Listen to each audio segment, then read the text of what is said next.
নমস্কার, দেখছেন কলকাতা টিভি, সঙ্গে রয়েছি আমি স্বর্ণালী। শুরু করছি সংবাদ সারাদিন। সংবাদ সারাদিনের প্রথমেই যে খবরের দিকে নজর রাখবো, নির্বাচিত প্রতিষ্ঠানগুলির অফিসারদের অপসারণের অভিযোগ, এবং সেই অভিযোগে এবার চিঠি দিয়েছেন ডেরেক ওব্রায়েন।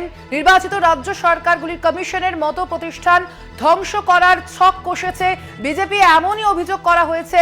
মানুষকে কি ভয় পাচ্ছে বিজেপি, এমনই প্রশ্ন তুলেছেন ডেরেক ওব্রায়েন।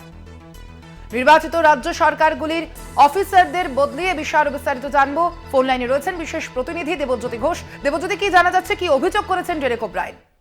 দেখো, তৃণমূল কংগ্রেসের পক্ষ থেকে যে অভিযোগ যে প্রধানমন্ত্রী ভয় পেয়েছেন এবং সেই জন্য নির্বাচিত সরকারের প্রশাসনিক প্রধানদের বিভিন্ন জায়গায় সরানো হচ্ছে, এবং যেভাবে রাজীব কুমারকে সরানো হয়েছে তা নিয়ে কিন্তু তৃণমূল কংগ্রেসের পক্ষ থেকে সুর চড়ানো হয়েছে। অন্যদিকে তৃণমূল কংগ্রেসের অভিযোগ যে সরকারি অর্থ অপব্যয় করা হচ্ছে এবং প্রধানমন্ত্রী নরেন্দ্র মোদী সেই কাজে অগ্রণী ভূমিকা নিয়েছেন, অর্থাৎ ইলেকশন কমিশনের কাছেও তারা অভিযোগ দায়ের করেছেন।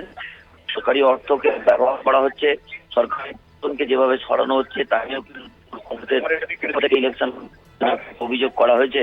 এবং প্রধানমন্ত্রী নির্বাচনী বিধি যেটা রয়েছে আদর্শ, সেই আদর্শ নির্বাচনী বিধি ভঙ্গ করছেন বলে তৃণমূল কংগ্রেসের পক্ষ থেকে অভিযোগ। এর আগে অভিষেক বন্দ্যোপাধ্যায় একাধিকবার বলেছিলেন যে প্রধানমন্ত্রী সরকারি অর্থকে ব্যয় করছেন, এবং আজকে তৃণমূল কংগ্রেসের পক্ষ থেকে রাজ্যসভার সাংসদ ডেরেক ওব্রায়েন একই অভিযোগ করেছেন।